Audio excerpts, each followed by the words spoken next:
Sitting on my shoulder, see? I ain't know.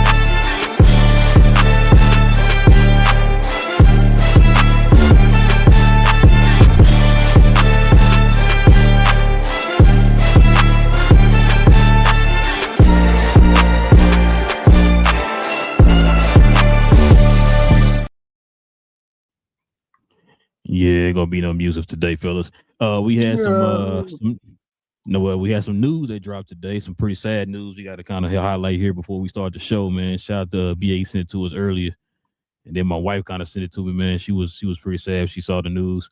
So we got this news here. Kaylee Huddle, is that how you pronounce her last name? Of course, everybody know her from the Kong Godzilla franchise. She was the girl who had the connection with Godzilla, or should I say with Kong, as you see right there on the picture. She passed away today in a car accident. Today she was 18 years old. So that's what a lot of people are talking about right now on the interweb. So we want to kind of like stop and just kind of pay our respects, prayers to the family and the friends and family of this young lady, man, who lost her life. We just want to kind of stop and pay our respects and give a quick moment of silence for her. Yeah.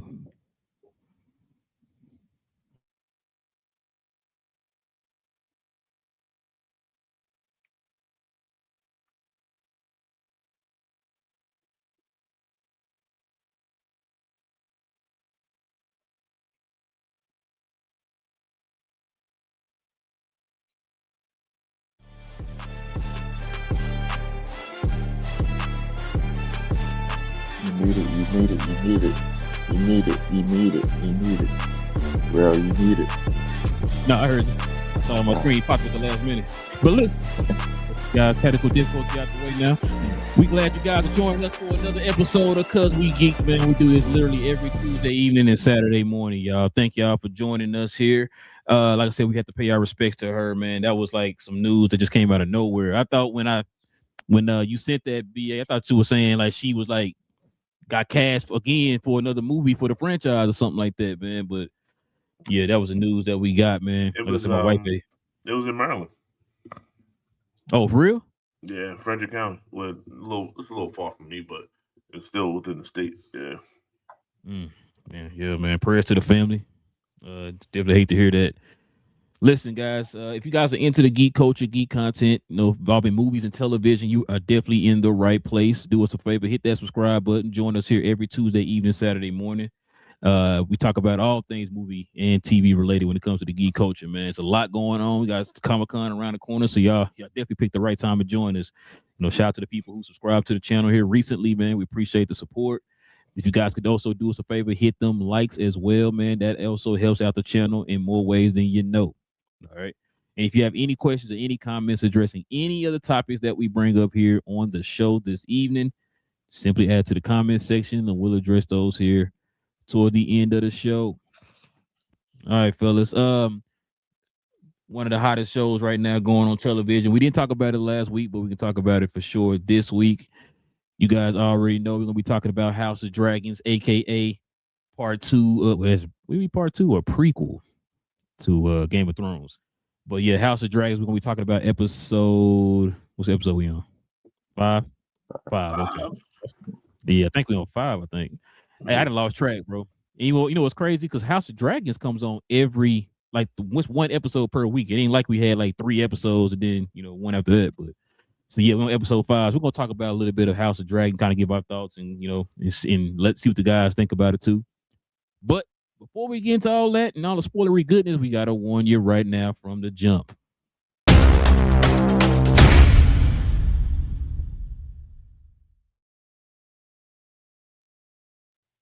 Spoilers. Spoilers. Yeah, cuz he's spoiling everything today. All of it. Cuz, what's your thoughts on this episode of House of Dragons, man? It's getting real out here, man. So because of BA, we can do. Got to talk about the last two episodes. You know what I'm saying? Last two episodes. No, they were good. The this most recent one, it can show how they're getting how what was it Oman basically undercutting Rhaenyra with the gold cloaks getting snuffed out. It's brutal how they're getting snuffed out. Shakisha Cole, he was already like, yo, I already knew what my Trash. face was. Yeah, that they absolutely trash thing. They this what I what's going to happen to him, he deserves. Oh, for real? And like it's Oh, you already past the that part? You know what's gonna happen? no, I'm up there, but I haven't gotten past it. But I'm up there. So But so he gonna get what he deserves. That's all we yeah, know. yeah, yeah. But I mean, that's what everybody is for the most part. But with what's great, so the guy that plays Cole, Sir Cole, Christian Mm-hmm. Cole, he plays that part so well that I hate him. Like, you know, when you have those characters that play their part so well that you hate them and you Yeah. despise them, like he does it so well. He's so smug, and he led these guys across on this trek, and then expect them to just like, well, of course we're just gonna. My whole plan was for us to die. Why would you expect anything else? And then the guy just walks off. He just looks at him like, oh well. He's like, that's not Like, bro, I normal. didn't sign up Like for this. exactly. It was like oh, like if we down a battle, like on a normal instance, like okay, that happens. But you're literally like leading us to the slaughter at this point, which ain't cool. So that which is insane. But yeah, with the gold cloaks, they're being getting cut down, which was insane. Plus the Hightower had essentially said that Darren is the king by making those coins behind him. You have um it was this one was the story building without the it was great story building with how they show Rhaenyra's continued struggles because her whole thing was early on was essentially the taking care of the town, getting the dragons in the sky, and having Daemon out there. And then and it was just a couple of gold cloaks at the time that had got snuffed out. And then it was like, no, I need to take care of this, but once I'm done with it, I'll help you. And she was like, well, I'm the queen. You're supposed to listen to me. It's like, yes, I'm gonna do what you want, but afterwards. And so eventually she got on board. Was like, yeah, I was wrong on this one. Then you have Allison that is was had the Grand Maester sneaking around helping her because the daughter's pregnant. Uh, she's trying to have the daughter to have an abortion, and then she's trying to have her daughter to sneak off with her while leaving her grand baby still in the castle too. Like Allison, she's such a terrible person, absolutely garbage, garbage woman. And her daughter was like, "Nah, absolutely not. Like, I know you're lying, so why would I listen to you?" And then they end up getting stuck down in a little cavern because when they had opened up the trap door. So it's just those small little things. But one thing that I did like out of like these last two episodes was how it was pure storytelling. When Oman was talking to Darren about the high towers and how uh, the toad with the gold leaf, I think it was the lady, she didn't bend the knee, and I had just listened to that when it came to Aegon the The Conqueror. audio book. Yeah, with the audiobook where it talked about it, and he mentioned it. It was like, I know this part. I know this. I know what he's talking about. Like this was, and that was like a huge part within it. So just what they're doing.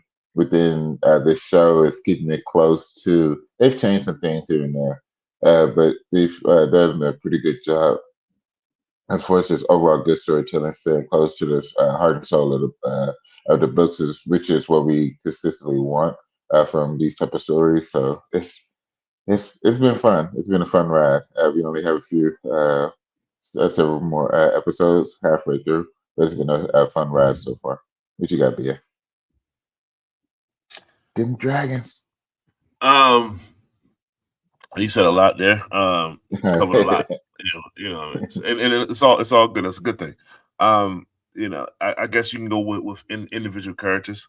From episode 4 to episode 5, I guess one of the main ones that stand out is Ormond, and how he's politicking in his own way without dragons and the like, and he clearly made his intentions known, politicking to the point, just like Otto Hightower.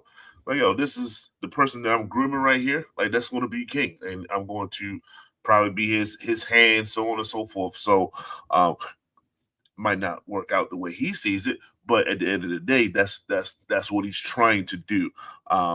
But it's funny because as much as he talks about different people, bloodlines and things like that, especially the Targaryens, when they was playing, I guess their version of chess in episode 5. Yeah. My man was like, I'm gonna take this dragon piece and I'm gonna just go ahead on the checkmate that, because that's what they do. You know what I'm saying? That's what a dragon can do. And he beat him. So, it's like, as much as you try to strategize and come up with different schemes and stuff, a dragon is still a dragon, and he has that. So is to be, I guess, fortified. I guess that's one thing. Another angle is Damon, and he had some type of backing. He had the power of the gold cloaks, and now they're not there. So once again, a gruesome scene that you probably didn't see coming. Definitely caught me off guard. I was just like, okay, cool. Show's about to wrap up. Nice. And then boom. So the last scene with all them guys, they just let you. Yeah, it's like, here you go, take that with you. Like, wait a second. Gotta sit on that for a whole week. Awesome. So that was definitely that was definitely wild. But I get it. When you talk about Allison, that she's that she's an interesting woman. She don't care about kids, and it's clear, she's fearful of that. She didn't necessarily want to have the kids that she had, and you see, and we can see how they turned out. So now when she's talking to her daughter really wants to be a mother. She already seen one of her sons get axed out in front of her face. You know what I mean? So she was like, I don't care who it is. I don't care if it was a male, female. I understand the stakes, but I'm not leaving my child. I'm not giving up my child. And Allison just couldn't understand that thought process. Like, what you mean? If it's a boy, what can happen? Like, he has kingship. He has that he's heir to the throne.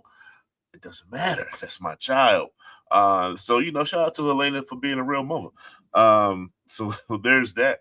I guess episode 5 wasn't strongly based off of the queen as it is now.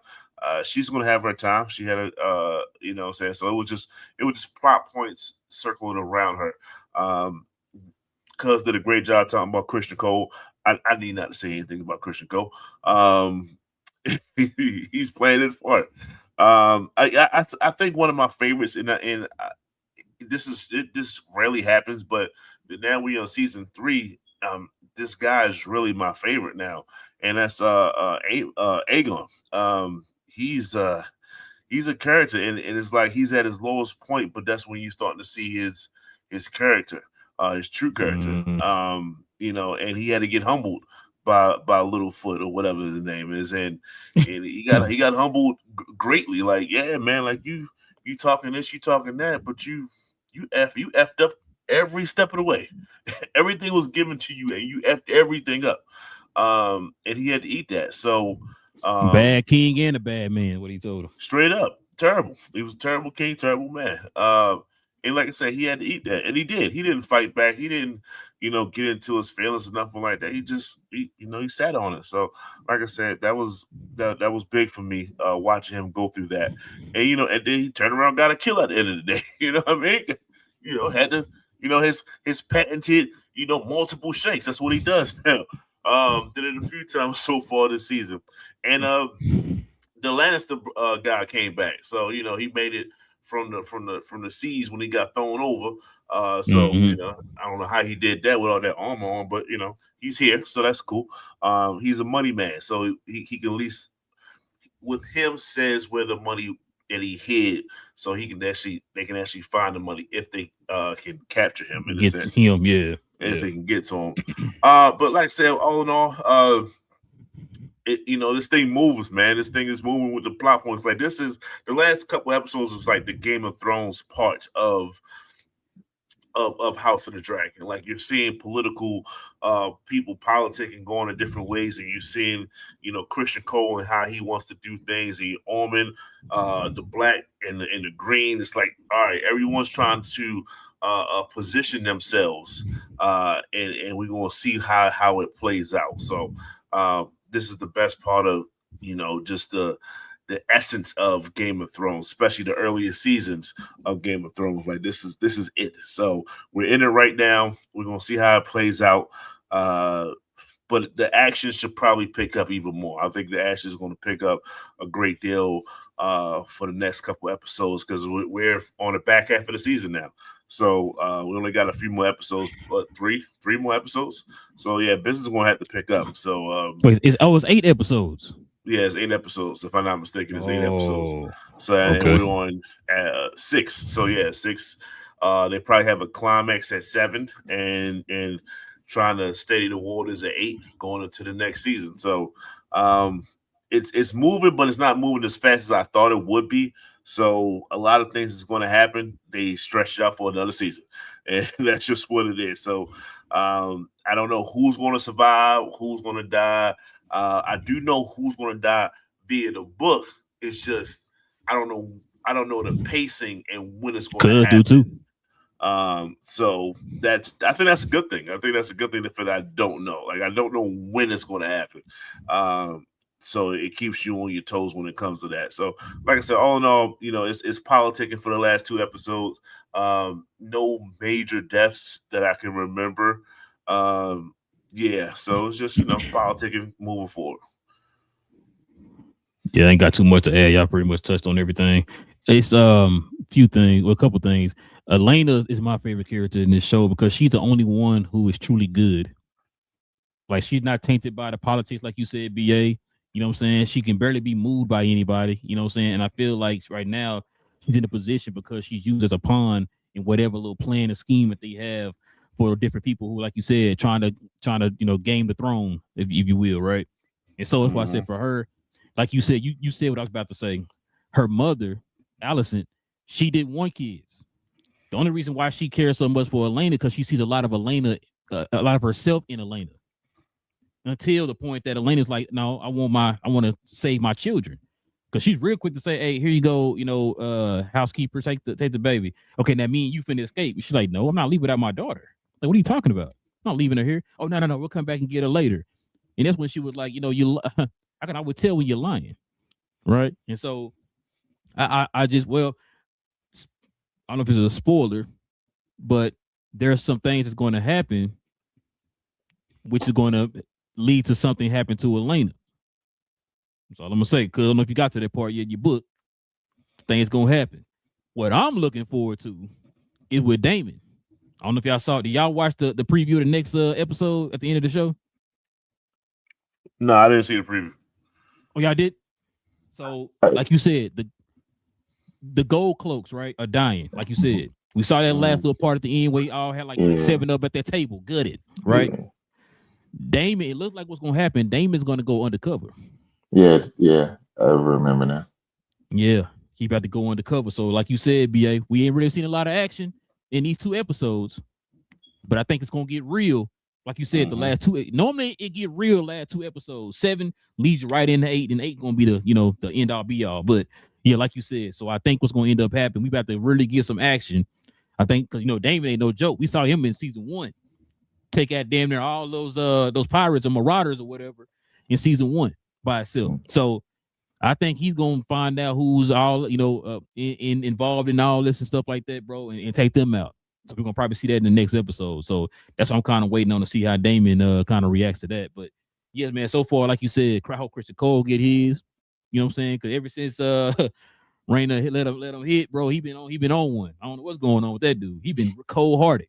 You know what I'm saying? Because he got friends on, and now he in his feelings or whatever, right? Like he don't care who. So anybody can die in this opinion. You know what I'm saying? So, but yeah, like I said, man, it's pretty good so far. Can't wait for episode 7. Now that BA said what he said, I don't know why I thought it was 10 episodes. So if it's only 8, that means the stakes gonna be a little bit higher in the next 2 episodes. So I'm kind of excited for that. But what do you get this episode, cuz? On a Kaioken scale rating? Solid 8.5, 8.4, 8.5. Like I said, it was just great storytelling. Only reaction was the behind the scenes action, and was it Aegon snuffing out those dudes, or Aemon snuffing out the dudes, Aegon killing that one dude. There wasn't too much on screen action. Like BA said with the multiple stabs, he loved multiple stabs in that side right there. He'll gut you real he quick, get you on that side. Boy, that's his Mortal Kombat move, boy. Yeah, that's his finisher. But he'll get you on the side. I think you still up. Hold on. Yeah. So I give it a strong 8.5. It's great storytelling with it. Definitely moved the story forward. So yeah. What you got, BA?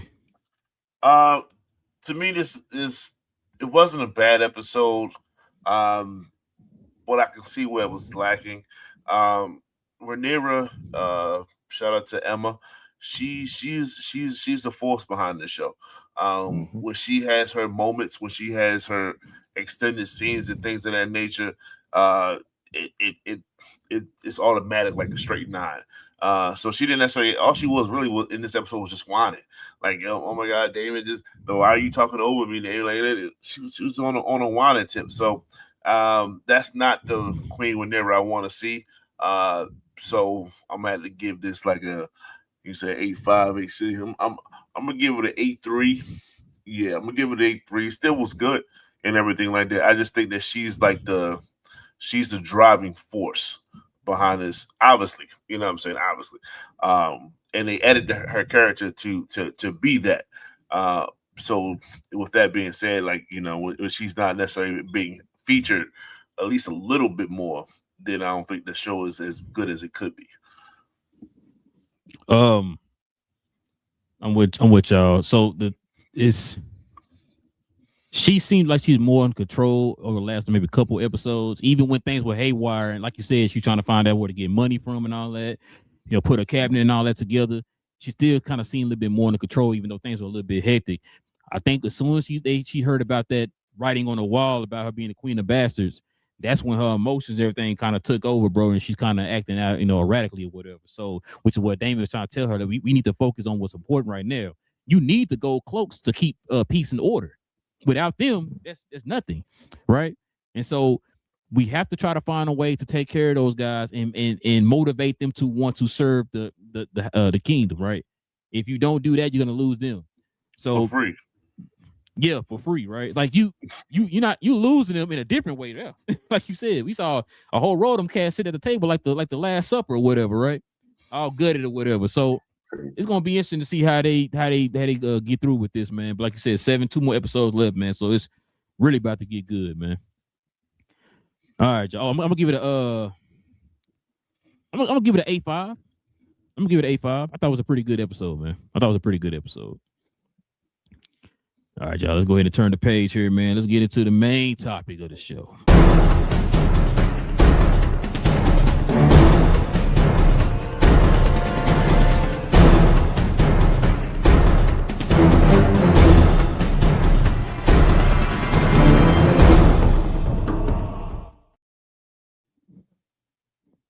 Yeah, we just saw this movie last weekend. It feels right there something. The Odyssey is going crazy at the box office, y'all. Let's go ahead and break this down and see what to talk about. It is the second biggest rated R opening worldwide. That's just one. It's many more to go. Matt Damon's biggest opening ever. Open to 264.1 million globally and 124.5, which I believe is going up to 126 domestically. So it might be higher than that right now. Oh, wrong one. The biggest opening for a live action film this year so far. Okay. The biggest global opening for a Nolan film. It's breaking all the records. Highest rated Nolan movie of all time, y'all. All time. Universal's biggest opening for a rated R film. Second biggest opening domestically for an IMAX release. And second biggest opening domestically for a Nolan film. Get y'all's thoughts on this, man. Big J, what's your thoughts on this on this news for the Odyssey, man? It was the second weekend. Going into this weekend will be the second weekend. This weekend. I'm sorry. Yeah, you're right. Yeah, my bad. Well, another record that it broke though. Mm-hmm. They said that in London they have the BFI IMAX. I don't know if you heard about that. They said it broke the record for the highest grossing 3D opening. Said it has 300,000 for just that one screen in 3 days. And they said that it currently has 173 consecutive sold out screenings with over 2.9 million in advanced ticket sales at that one location. God. Boy, this movie had to break all the records. Actually, that's crazy for one screen. One screen generated $300,000 in one screen in a weekend. Mm-hmm. Jesus. Yeah. But 173 straight sold out 70 millimeter IMAX. Now, when That's they say incredible. IMAX, they're not talking about the 70 millimeter, right? They're talking No, about this the is. regular This IMAX. is no. This is why, because I think it's the only one in London. It's so yeah. They say everybody's trying to get in. So yeah, that's crazy. It's incredible. What you got, cuz? I'm loving it. It was a great movie. Enjoyed it. It's not shocking. We knew it would do numbers. I don't think we expected it to do like these kinds of numbers, but we expected it to do numbers nevertheless. Like, because as soon as we saw the trailer, it was immediate. Like, yo, I gotta see this movie. Like, it was just a teaser. It was teaser. It showed Matt. It showed Nolan's name. Did it? Was Tom in that one? I don't remember if Tom was in the original teaser, but it showed Matt Nolan's name. It was like Odyssey. It's like, oh, I'm in that thing. I don't know when it's coming out, but I gotta see it. Yeah, when it first does. one. Yeah. Yeah. First one. Yeah. And what's gonna be? I think the special thing about this is what Nolan said afterwards. He said that after the Cersei scene, that he's open to doing a horror flick now. Yo, this dude is looking to cross over. Yeah, he's looking to cross over into horror flicks. Yo, let me go ahead and get my heart medicine ready because that would be incredible. Absolutely incredible. What you got, BA? Probably F around and be doing another Van Helsing. I can see that. I can see him tackling that. That'd be fun. That way he can attack Universal. multiple stuff at the same at one time. Mm-hmm. But with the news that's coming out, it's just I think we really kind of touched on it on the last episode, where as though it's the last or the latest great epic. You know what I mean? And in every sense of the word. And I was trying to explain that to one of my clients today. I was like, oh, it's an epic movie. He said, oh yeah, it's good. I said, no, you're not hearing me when I say epic. It's like, yeah, I mean, it's you know what I mean? It's like, it's not just good, you know what I mean?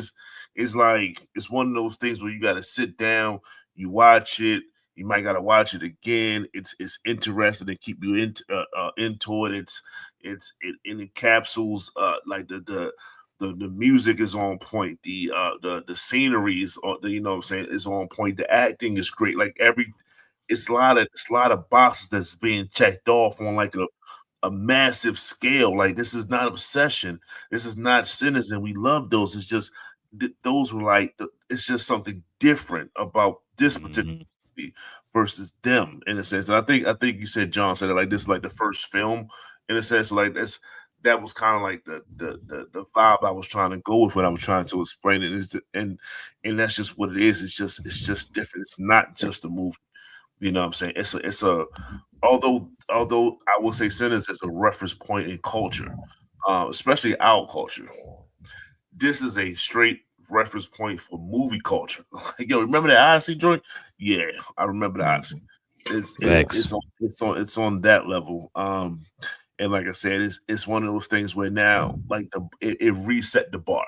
So now we have to, when you're having these kind of movies, especially based off of Greek mythology or anything like that, or even like time period pieces. This goes with like war flicks and things of that nature as well. You know what I'm saying? Like you have to get to this level now. Like Nolan set the bar there. He set the bar for freaking our genre, the geek genre. He said it with Batman.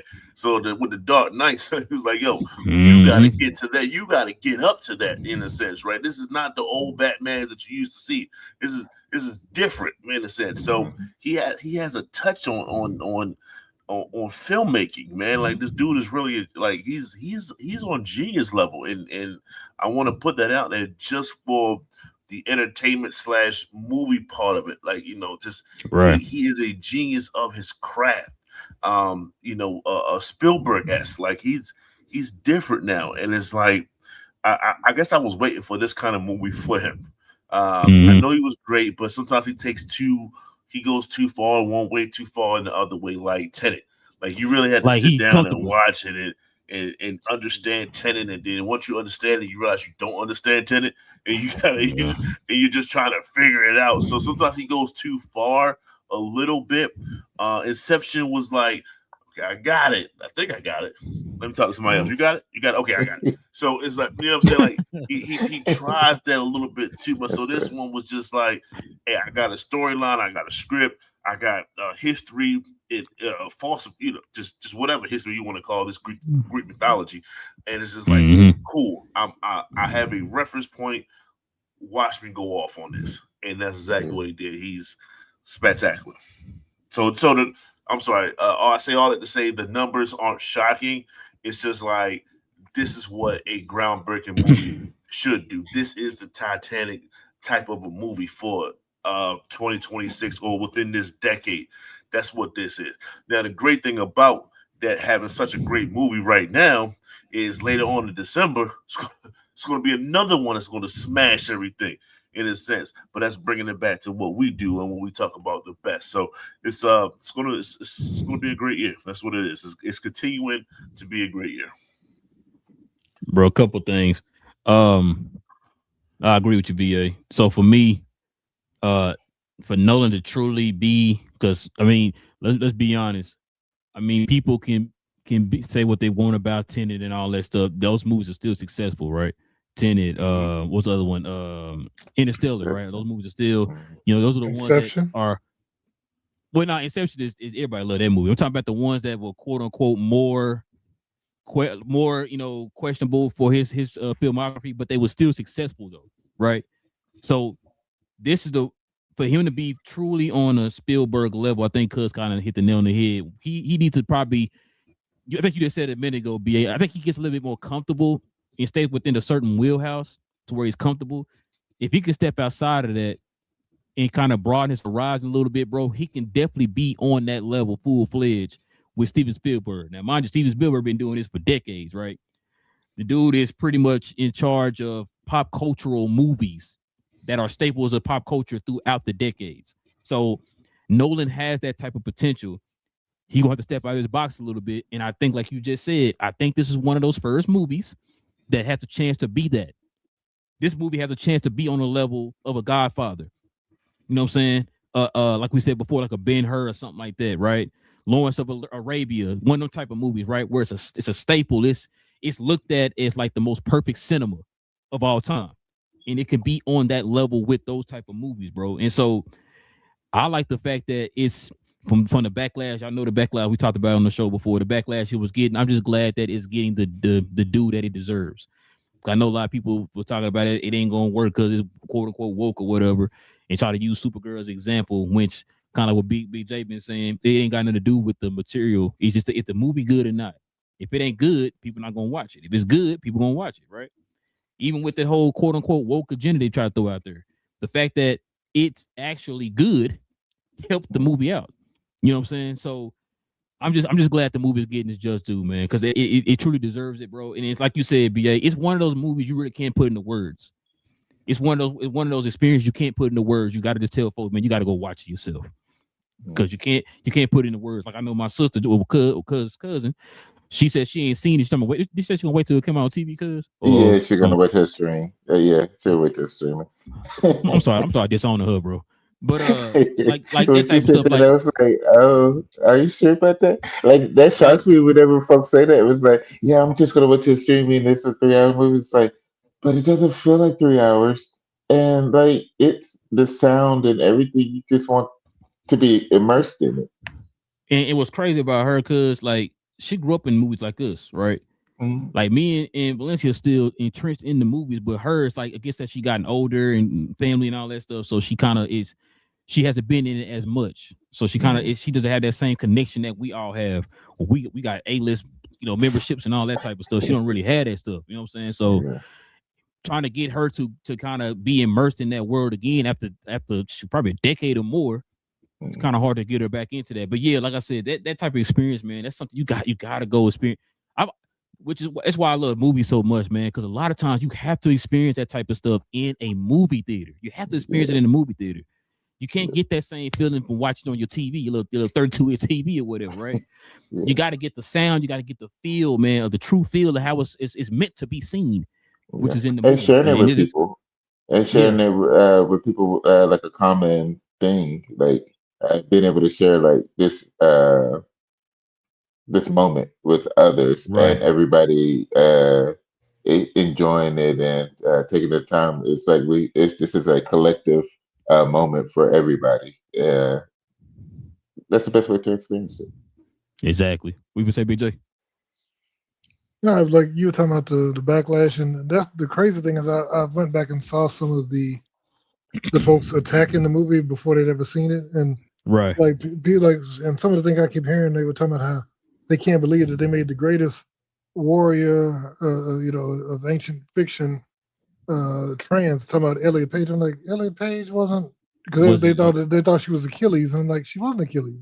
Clearly, it was a different character. Two things, BJ. Yeah. You didn't read the damn book. If you read the book, Odyssey has nothing. Achilles is dead already. What are you talking about? I know. That part. That's why I try my best to ignore those people, BJ, because you don't get a headache. Because you can't argue with all those idiots online, bro. Because like you obviously didn't read the book or know what the hell you're talking about. You heard somebody else say that, so that sounds right. Let me go to say it too. Like, this is your Achilles, this is ours. It's like, but that's not Achilles though. If you actually watch the damn movie, you would know it's not Achilles. But go ahead, my BJ. No, the other fun thing is people need to go see the movie, and I didn't realize that people are kind of dumb. Because I told somebody I went to go see the movie, and they were like, "What's it about?" I'm like, I was like, I don't know what to tell you. I don't know how to answer this question. The book we all read back in middle school or something. I'm like, that's what it's about. Wishbone. You got different movies. It's only 3,000 years old. I mean, I don't know, man. Like I said, I don't know. You said they need to do what, Big J? They need to do what? Pick up a what? Read. oh, that's a new concept to a lot of people, is reading. Oh, okay. It's fundamental, It's definitely fun. That's what it's what I learned. Learn is fundamental. But yeah, man, I'm just glad this movie, man, is getting its just due, man. Now I wonder what's gonna be next for, to kind of piggyback what you said, BA. I wonder what's next for Nolan. Like, what direction is he going in now? Because man, you set the bar super high. You said it's super high. I kind of look at it too as like a Ryan Coogler, right? Bro, you set that bar so high that I feel like anything below that, people are gonna kind of look at it as a failure. Which is not. I'm not saying that's the right thing. I'm just saying you know how perception is, right? Mm-hmm. You just set it so high, people are expecting you to stay up there the whole time, not giving you any leeway to kind of have a tiny slip. Like, it can still be good, but you know what they're gonna do? Everything you do from now on, they're gonna compare it to the Odyssey.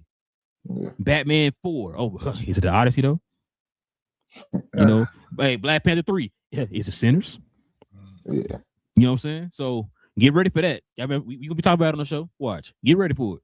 But you know what the cool thing about Christopher Nolan, though, man, is he seems to do whatever he wants to do, and so that's why, like I said, he is a filmmaker. He's not typecast as a like he can't. It's not I can only do Batman movies. I can only do because he did Batman. He went from Batman, did the Batman trilogy, then of course he did Inception. Then he's done Memento. He's done, like I said, Interstellar, and they're all different types of movies. It's all not one. It's not one genre. It's not even one that did Oppenheimer. So he can do whatever he wants to do, and it's going to be good. He's one of those folks that you really don't have to question. Oh no, is this going to be weird? Now some of this stuff is weird. Which is why they gave him a blank check. Some of the stuff is too, like I said, it may be too smart for artists. Like Tenet is too smart for a whole lot of people. Even Interstellar is Interstellar and Tenet are both, like you said, one of those type of movies where it might be too smart for people, but it's still a good movie. Mm-hmm. It's the worst of his good movies. You know what I'm saying? Like even that's how. What was the other one? Inception went above a lot of people's heads because it wasn't a clean ending where this is what happened because he left it open and you had to interpret it. Did the thing stop spinning? Did the top stop? Is that really his kids? Because they had his back to him. You don't know if he was still in. All that. People don't like that. They like, I need you to give me answers. I need you to present stuff because I don't need to try and have my imagination figure out something. I was just about to say, don't want to use your imagination at all, huh? That's the fun part about it. That gives you something to debate with your friends. I mean, he said that top of kind of leaning a little bit. I think he's there. No. He was kind of standing a little straight, so he might still be in a dream or whatever, right? Like that's the fun part about the movies. Is, you know what I'm saying? It's like, I think people are what they're doing too, Big J, in a sense, man. They're starting to take the joy out of movies. Like how many times, like you just said before, you had a whole army of people. I think BA talked about it. We talked about the spoiler discussion. People are going online, right? And that's their thing. Like, what they call it, grifting or whatever. Let me try to find something negative and tear it down and try to build up on that. That's my platform. I want to be negative. It's like growing up with those movies, bro. You had these different movies that would bring people, like Cuz said, would bring people together. Like event films, right? That's something that everybody can enjoy. I'm not saying it was 100% across the board. Everybody loved it. But for the most part, people enjoyed those event films, bro. Now people look at it with a negative, critical eye now. I'm not saying like when you criticize the movie, like an actual critic, when they criticize the movie, they give an actual critique. I'm talking about people are looking at something like you said, this movie is too woke or whatever, right? You go straight to that, and then you kill the joy from anybody else wanting to enjoy that movie. Like, I don't know when we got to that point, bro, where it's like, yo, why we can't, like we doing right now? We sitting to talk about something we enjoyed. Why we can't do that anymore? Now because you have to hate. You got one of us, you got 10 up for every one of us. You got 10 guys who do the well, just woke and that shit. That's not my Achilles and all that type of stuff. Like, bro, what are we doing, man? What are we doing? What was it?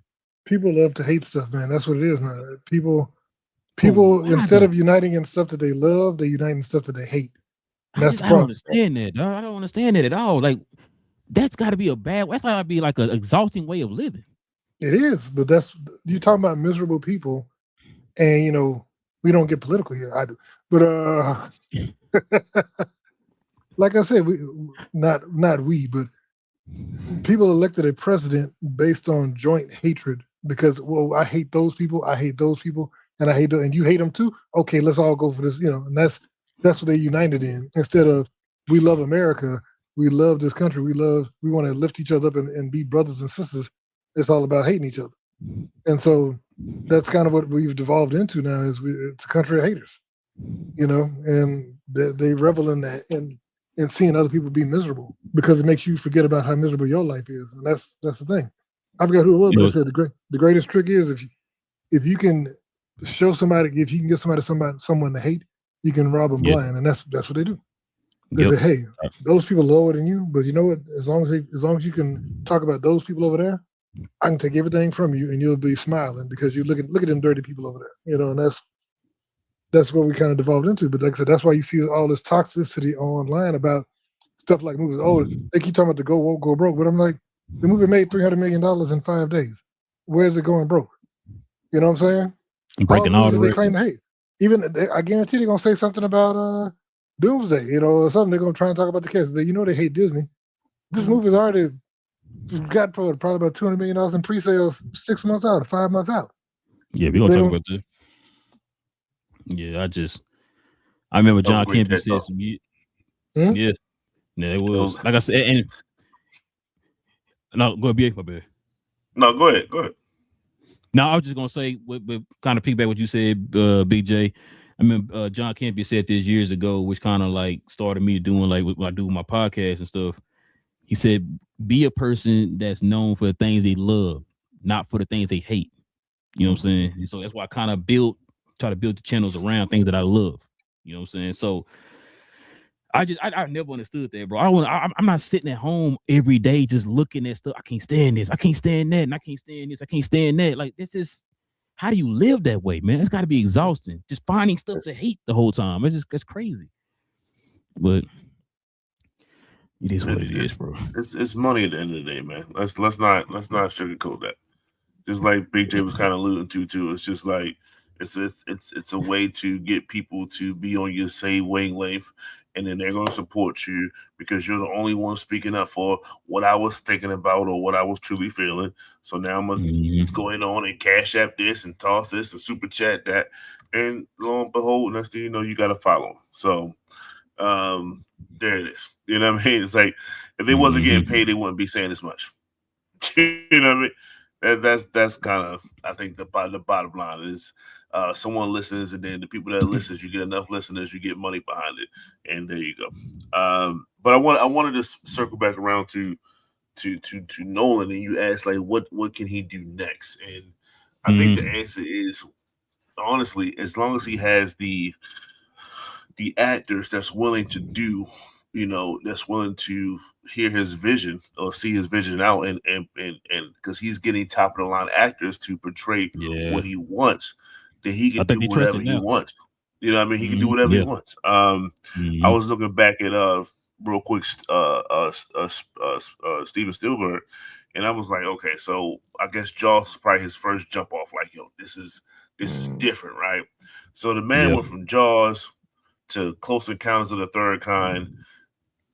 It's kind of different, but still horror based in a sense, right? To 1941, that was like a war comedy. To Raiders of the Lost Ark. So now he's changing the game. Then he went back to E.T. Crazy smash hits, right? Poltergeist, Twilight Zone. Then he flipped it and did Color Purple. Like, where Color Purple come from? You feel me? Yeah, you know what I'm saying? So he went, I think, wherever he felt like going towards. And I think that's the same thing for Nolan. He can go wherever he wants to. Nolan can come out with the same thing, just similar to Jurassic Park, Schindler's List, Lost World, and Amistad. That was Steven did those 4 movies back to back to back to back. You know what I'm saying? Like that's a Schindler's List to Amistad. Just think about the people that think about the hatred that came out doing that. We talking about people that hate. Think about the hatred between those 2 movies alone amongst the communities that had a newspaper ad. You feel me? At that time frame, right? It was newspaper in a sense, right? Ads and stuff like that. Imagine them out. You can't care. And you can see Nolan kind of goes on that same vibe. He doesn't care. You know what I'm saying? Like, did they watch the movie? They didn't watch the movie? I don't care yet. You know what I'm saying? Let them watch the movie and then see what happens. And when we watch the movie, it's breaking on the records. You think he cares about that small segment of people? He doesn't care. Said that too. You know what I mean? So that's what it is. They haven't seen the movie, so I really don't care. He said that in the interview. And that's all it is, man. That's all it is. I 1,000,000% agree, man. 1,000,000% agree. All right, y'all. We can turn the page here, man. We got some Marvel news up next. Let's get into these quick hits.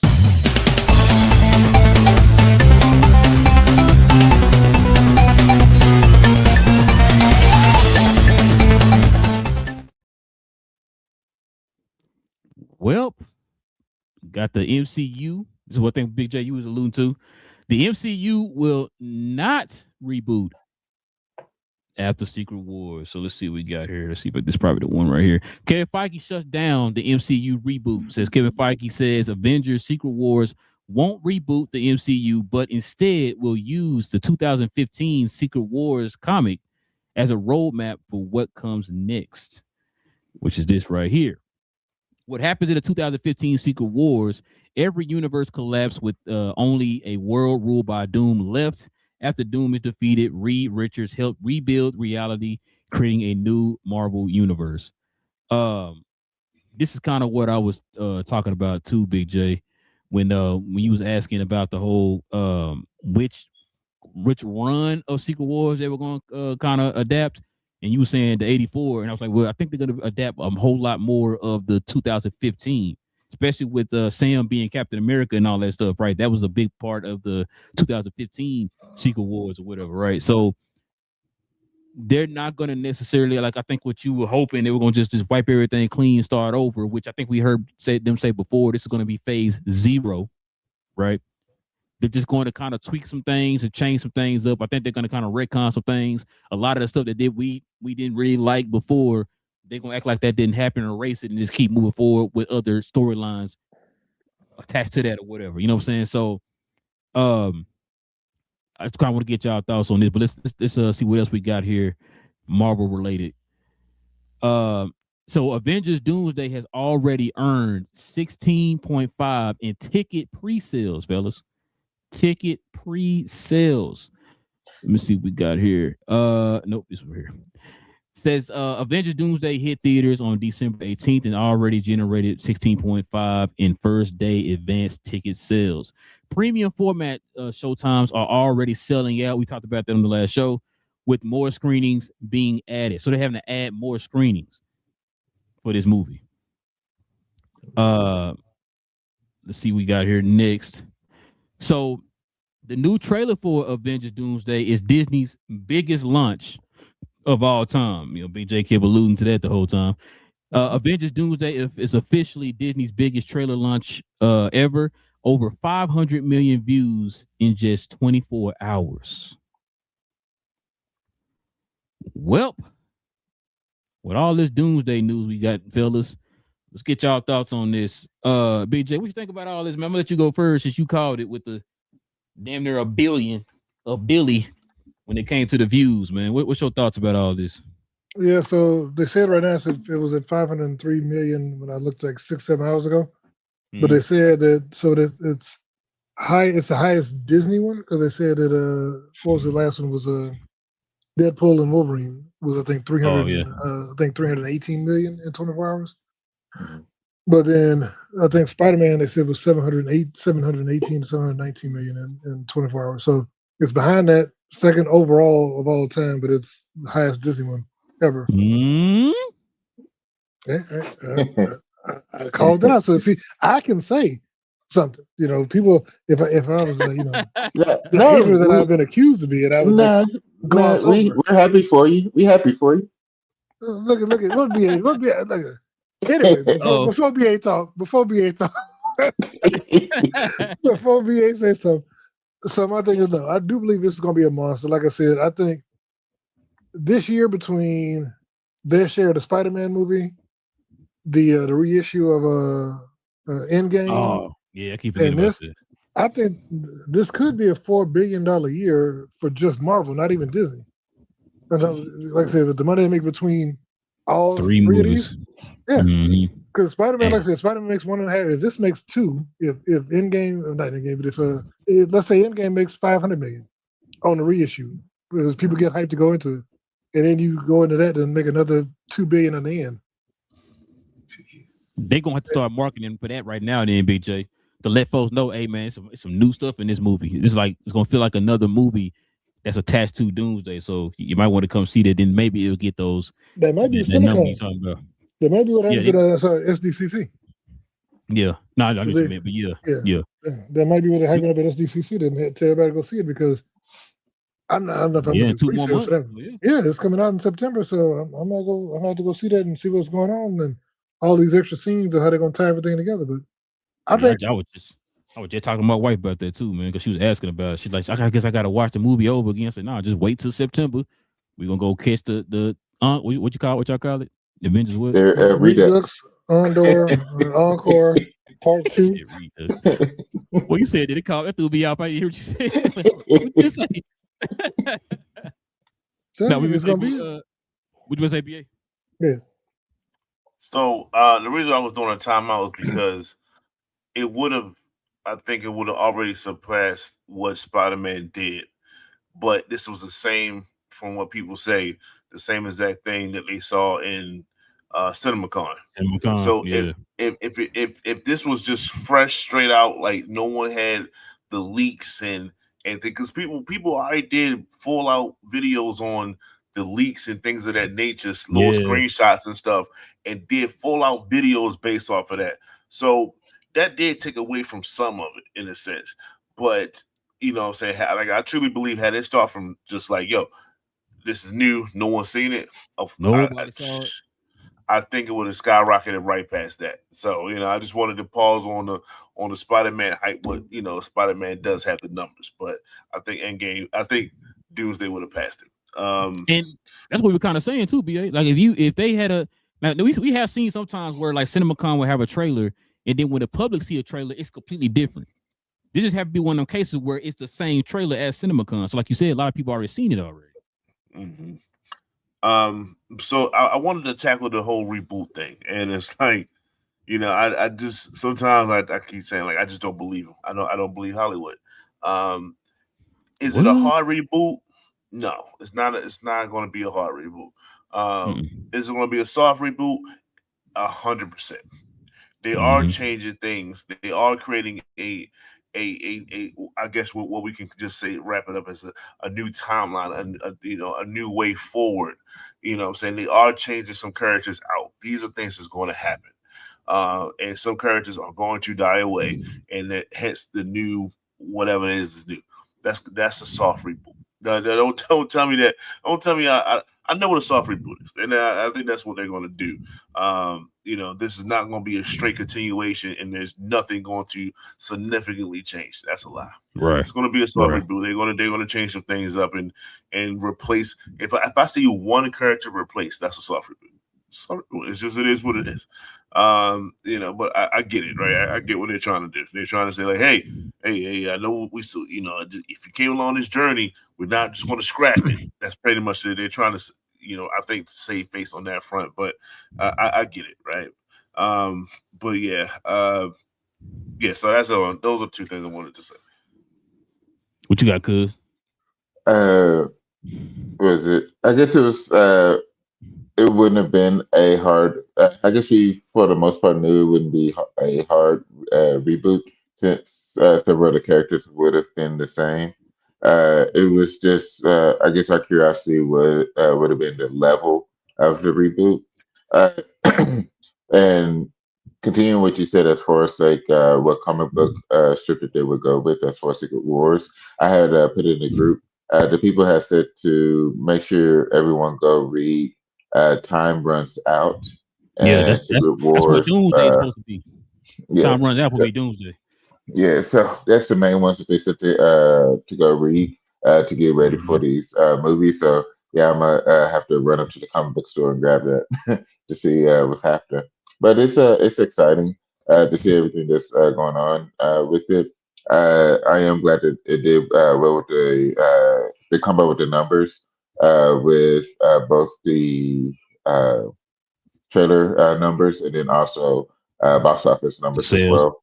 Yeah, they said this year the U.S. box office is supposed to hit 10 billion.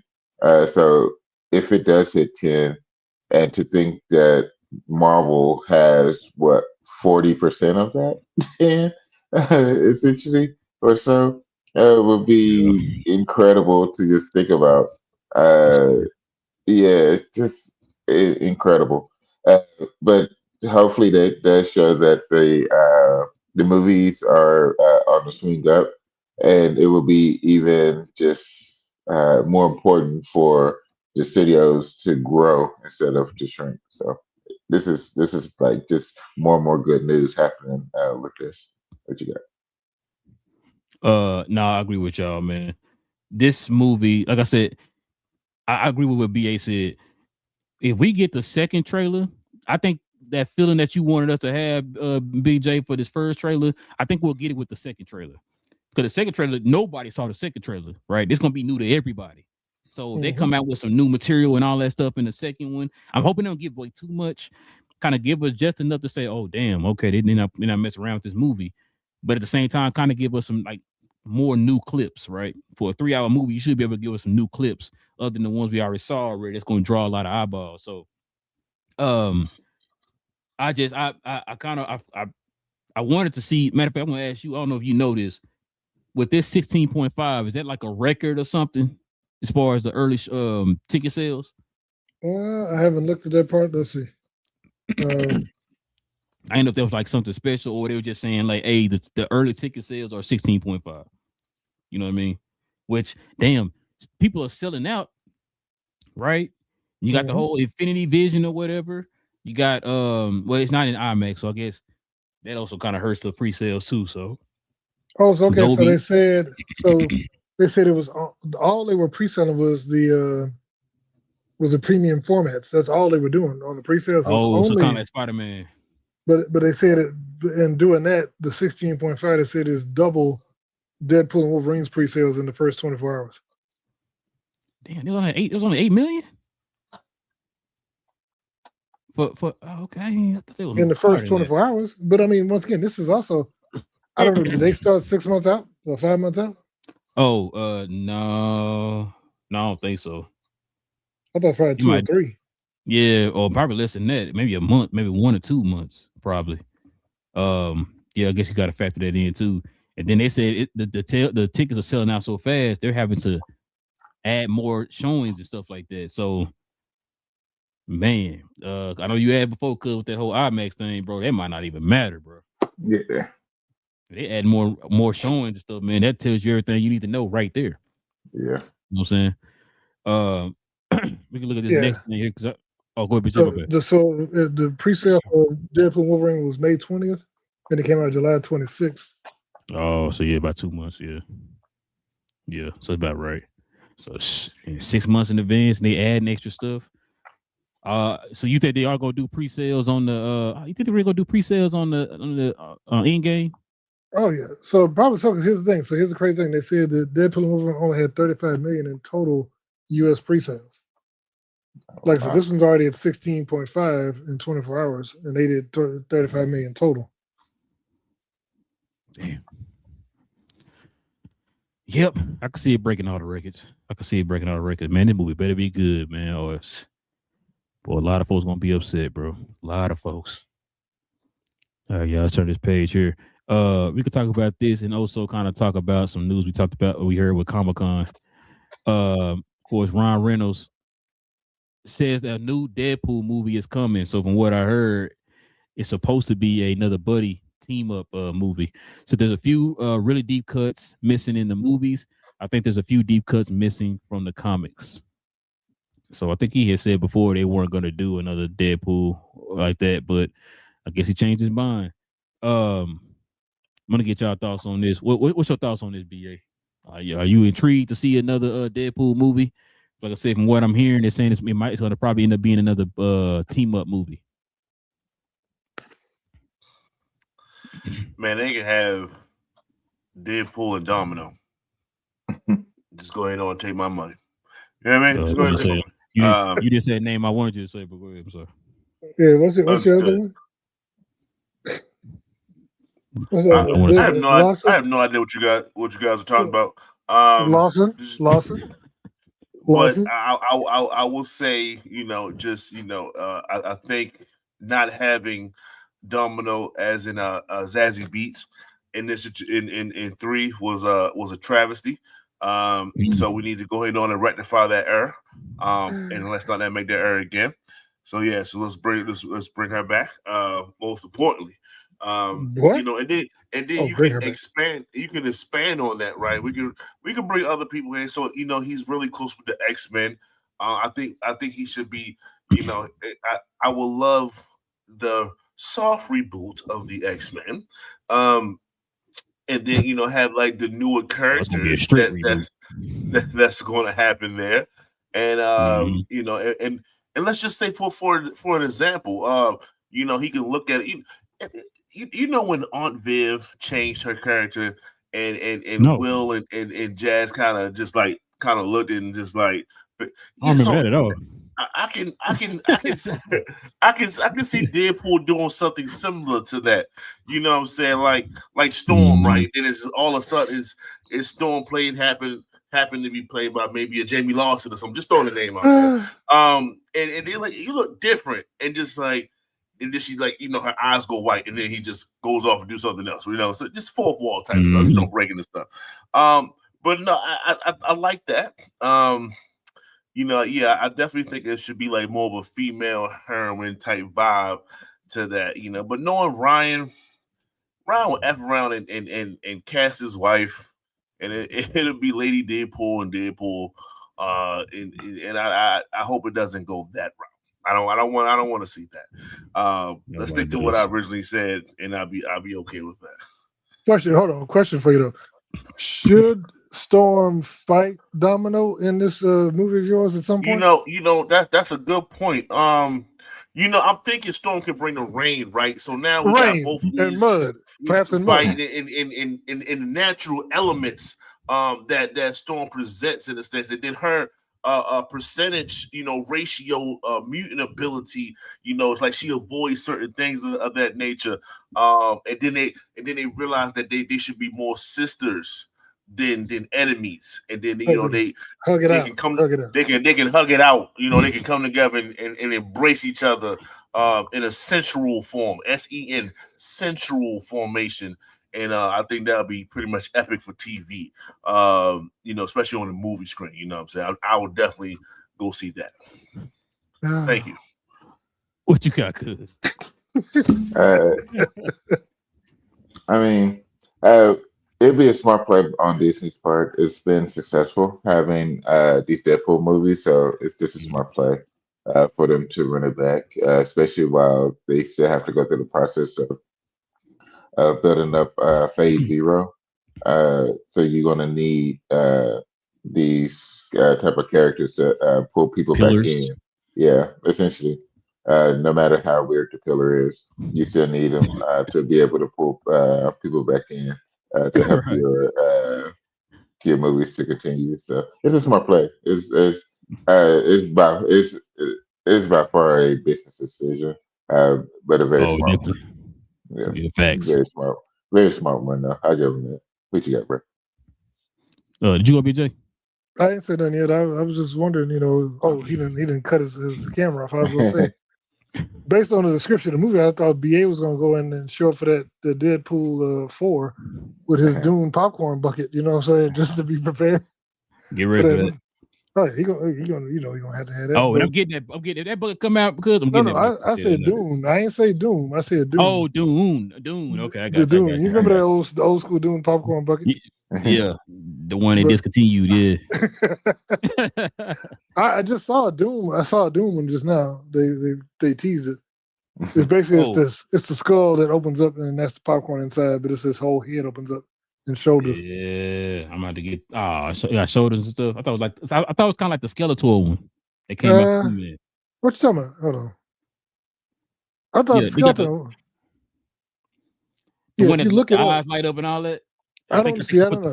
You take the top off and you put the popcorn in. I think, or was it a drink? No, this is popcorn because they show the bottom as just like where the popcorn is, and like the whole top of his head swivels up. But okay, yeah, I got it. It's on Instagram right now. I saw it. But hey, post that in the group. Let me look at that. I'll find it. But so here's the crazy thing. I'm not mad at it. I mean, like I said, they can do another Deadpool. If they make another Deadpool, they'll probably make another $1 billion. The only thing is Ryan needs somebody for him to bounce off of because just Ryan by himself, he does get grating after a while. Yeah. He can't just be him just, you know, boom. Because even if you saw in Deadpool and Wolverine, like Wolverine was, I think Wolverine represented the audience when he kept like looking at him just like, would you just shut the? That was what everybody was thinking all throughout the movie because he just kept talking. He just kept talking, yeah. Yeah. Shut up. So I think that you got to have somebody cool for him to bounce off of. I don't know who. I mean, it'd be cool to see him with Peter Parker, but I don't think they're gonna do that. They ain't gonna allow that. But Bro, why are you crushing my hopes and dreams, Big J? Come on, man. because That's what I was gonna throw out there, bro. We've been asking for a Deadpool. He wants Deadpool in Spider-Man. yeah. But the problem is, I think Sony wants Venom, and we all basically. I think that's what we think. Spider-Man 5 is gonna be Venom, and like I said, but I've heard somebody else say the same thing, that hopefully they introduce Miles or Gwen, preferably Miles, in 5, and then 6 would be like the last Tom Holland Spider-Man. But for Deadpool, like I said, they just need to, like I said, you got to find someone that can balance him into his personality. I don't know, and like I said, I wouldn't if they keep Hugh Jackman with just Deadpool, not in the wider MCU. I think they're okay. But if they try and force him to be Wolverine in the MCU, that's the kind of stuff that really makes me wonder what Kevin Feige's thinking. When I kept hearing like, oh well, Hugh Jackman's going to stick around after Doomsday, I'm like, unless he's just in the Ryan Reynolds movies as like like his sidekick or something. Other than that, we do not need him to be the main Wolverine of the MCU. Bro, I'm gonna take it a step further. I know we talking about like, well, BA was saying Domino and all that, and I know you saying Spider-Man. I want Spider-Man too. Where do they end up? Because I know they're saying that he's not gonna probably be the focal point like that. And like you said, you need him to kind of bounce off of other people, other characters. Mm-hmm. What if they did an X-Force, a true X-Force movie, especially with the reboot? It'd be cool. You know what I'm saying? Like, I could see something like that finally getting a real X-Force movie. Now, I don't know which version of X-Force. Is it going to be Cable's X-Force? Is it going to be the one with Phantom Max and Wolverine and all that? Like, what are we talking about here, right? That's what I was kind of wondering. Maybe they'll finally go down that route, especially with the fact they're probably rebooting the X-Men and everything. You know what I'm saying? So, that's going to be interesting. But yeah, I've been wanting to see him as Spider-Man. I don't know how. Because Tom Holland's Spider-Man isn't as witty as a Spider-Man in the comics, which is kind of why people in the comics kind of like that pairing with Deadpool and Spider-Man. You know what I'm saying? Because Spider-Man is kind of witty, so he kind of go back and forth a little bit with Deadpool. But Tom Holland's Spider-Man, we'll see in the movie. Maybe he's like that now.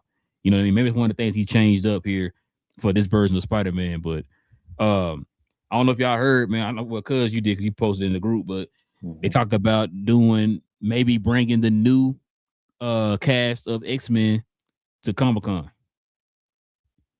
I didn't think they cast them yet. I thought they had people reported, but I don't think they had been cast. I'm sorry, they're gonna announce the new cast. What I meant, they're gonna announce the new cast. That's gonna be the big thing, because right now people are talking about Marvel is planning on some big news or something here at Comic-Con this weekend.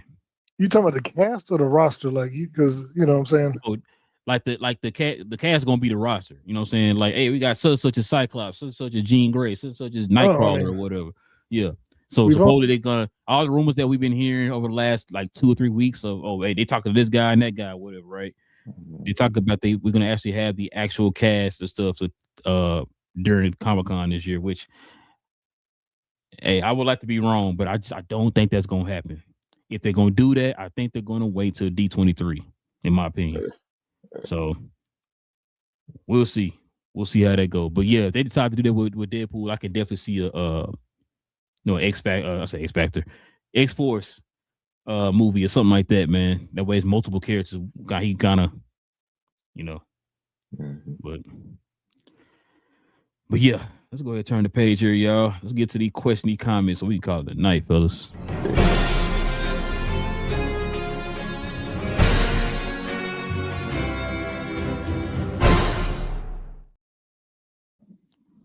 Got Pluto in the building. He says, Ormond is instantly one of my favorite characters. Him and Damon, two sides of the same coin. Yeah, man. Yeah, that Joker, man. He crazy. He's like cold and calculated. He kind of cracked a little bit when he lost that chess match with his nephew, whatever. But yeah, you can kind of see it there a little bit, man. It was crazy.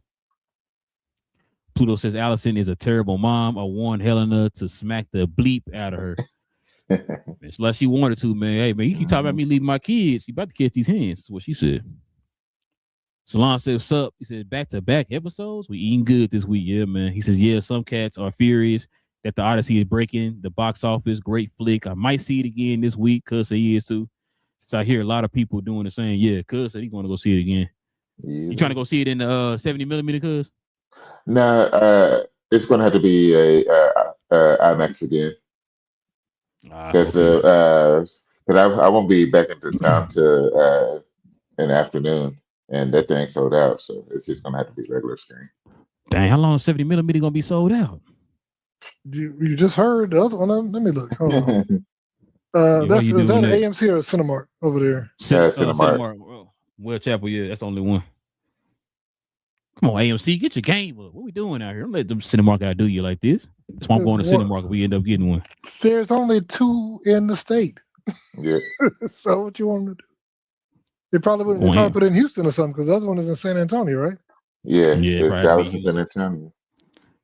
What about Fort Worth? Never. They ain't never put no IMAX. They might not even get Infinity Vision in Fort Worth. Shots fired. Pluto says, knowing this guy to most people 30 and under. It's like, okay, including me as one of the disciples, is that the judge really thought 40 to 50-year-old white men would tank this movie. Interstellar is like the Bible to us. Oh, okay. I like the Interstellar. You know what I'm saying? I know. Like Big J said, I think a lot of people kind of looked at it and maybe he felt like he kind of went over a lot of people's head or whatever. But entertainment factor, I liked it. I really did like it. Tenet too. I liked it too. Pluto says, "How dare you include Interstellar in the same group as Tenet?" Oh man, my bad. Hey, I've been waiting for this one. Hold on. Pluto, you might want to check out the Rotten Tomatoes. It's kind of close, unfortunately. Ooh. I mean, I love Interstellar. I love it, but it's still kind of close on the Rotten meter. Check it out. Now, when you say close, is it over 70? It's both of them are over 70. Okay, that's all yeah, they're both over 70. It's just 72 to 74 or something like that. Okay, I'm gonna say because I just said what I said about his movies. Those were like the 2 quote unquote worst ones. They're still good movies. Those are his worst ones or whatever, right? So you said 74. Okay, I feel good. I feel better what I said then. Okay, cool. Bet. Pluto says only movie I didn't like was Dunkirk. It says so I did. Here's how I'm not worried. If anything, Oppenheimer and Odyssey had me worried, but they proved me wrong twice. Okay, so he can do whatever he wants after this for me. Yeah, Dunkirk was fantastic. Here. Then Odyssey went up to here, which is what I'm saying to y'all. Now you didn't hit with 2 movies and they constantly going up. If he don't stay up there or go above Odyssey, people won't start killing and watch. How can I tell y'all? You know how it works. Pluto says facts Big J. He said that's all YouTube content has become lately.